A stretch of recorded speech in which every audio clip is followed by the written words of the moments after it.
First, we'll distribute z to z plus y. Then we'll distribute negative y to z plus y. Z times z is z squared. Z times y is plus yz. Negative y times z is negative yz. And negative y times positive y is negative y squared. Those two middle terms are the same, but just with opposite signs, so they're going to cancel. So we have z squared minus y squared as our final answer. We're asked to classify based on degree and number of terms to keep practicing. This is a quadratic binomial.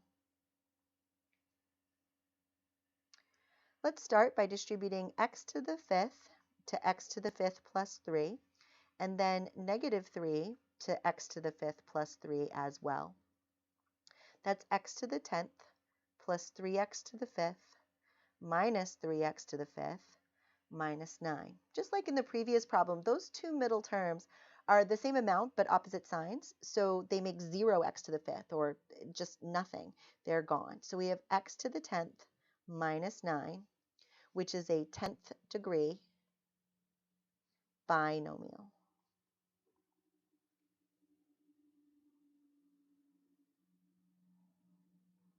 Now we're going to have a little bit of a longer problem because we're distributing a binomial into a trinomial.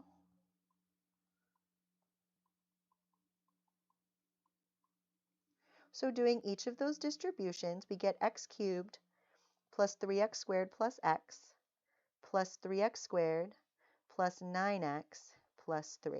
Let's combine our like terms. There's just one x cubed, but 3x squared plus 3x squared is 6x squared. X plus 9x is 10x, and we have a plus 3 at the end. This is a cubic polynomial in 4 terms.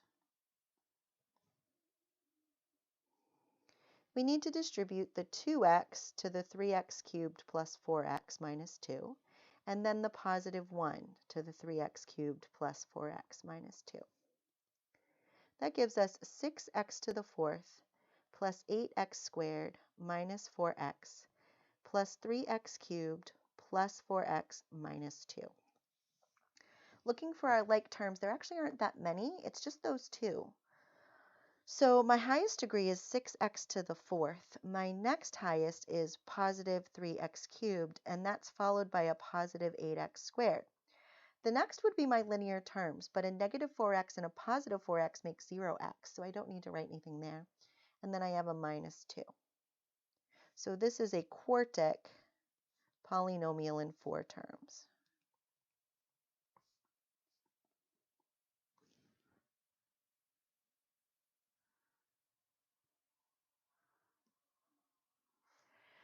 In this next problem, 3a needs to distribute to 4c minus 5a, and positive 2b needs to distribute to 4c minus 5a as well.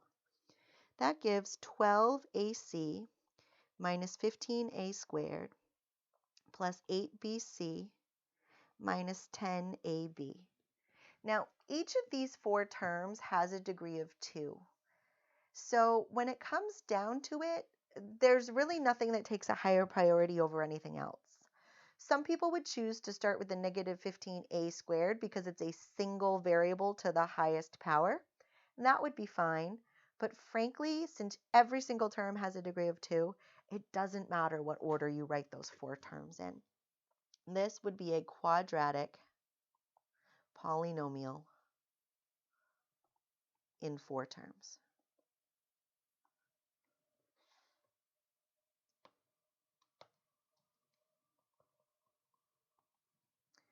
All right, we have another double distribution that's on the lengthy side. We're going to distribute 2x cubed to x to the 5th plus 2x cubed minus 3x. And then we're going to distribute a negative 4 to the x to the 5th plus 2x cubed minus 3x. That gives us 2x to the 8th plus 4x to the 6th minus 6x to the 4th. And then we'll distribute the negative 4. So negative 4x to the 5th minus 8x to the 3rd plus 12x. Looking to combine like terms, that power of 8 is the highest one we have, so 2x to the 8th. And then the next highest power is plus 4x to the 6th. And then I see there's a negative 4x to the 5th, which has to come before the negative 6x to the 4th, followed by the negative 8x cubed and the positive 12x. So none of our terms actually combined with each other. They just had to be written in standard form. So highest power down to lowest power. This is an 8th degree polynomial in, let's see, 2, 4, 6 terms.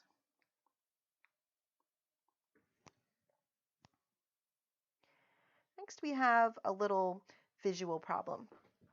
Sometimes I call these donut problems because notice the shaded area is like the big rectangle with the little rectangle punched out of it, kind of like the hole in a donut. So the basic format for this problem is the area of the big rectangle minus the area of the small rectangle. So if we think about that, we know that to find the area of a rectangle, we do length times width. So the big rectangle has a length of 2x plus 6 by a width of 5x minus 2. And from that, we're supposed to subtract the area of the smaller rectangle. Well, that has a length of x plus 2 times a width of 3x plus 2. So now we see the framework of what we need to do. We have two double distributions. So first we have 2x times 5x minus 2 plus 6 times 5x minus 2. Then we've got a subtraction of a great big mess. We're going to take x and distribute it to 3x plus 2 and a positive 2 to 3x plus 2. All right, let's keep going. This gives us 10x squared minus 4x plus 30x minus 12 minus, we still have those big brackets, 3x squared plus 2x plus 6x plus 4. Combining like terms for the two parts, we've got 10x squared plus 26x minus 12. And now I can kind of distribute that negative while I combine those two like terms in the middle to become an 8x. So I'm going to have negative 3x squared minus 8x minus 4. So as a final round, 10x squared minus 3x squared is 7x squared. 26x minus 8x is going to be an 18x. And negative 12 minus 4 is going to be a negative 16. So that's the area of the shaded region written in its algebraic form. All right. Next, we have a little word problem. I think this is our last one. The radius of a cylindrical gift box is 2x plus 3 inches. The height of the gift box is twice the radius. What is the surface area of the cylinder? All right, so if we think about this, this is like a Pringles container, right? It's round and we can picture it like that. So we're told that the radius of the top is 2x plus 3 and that the height is twice the radius.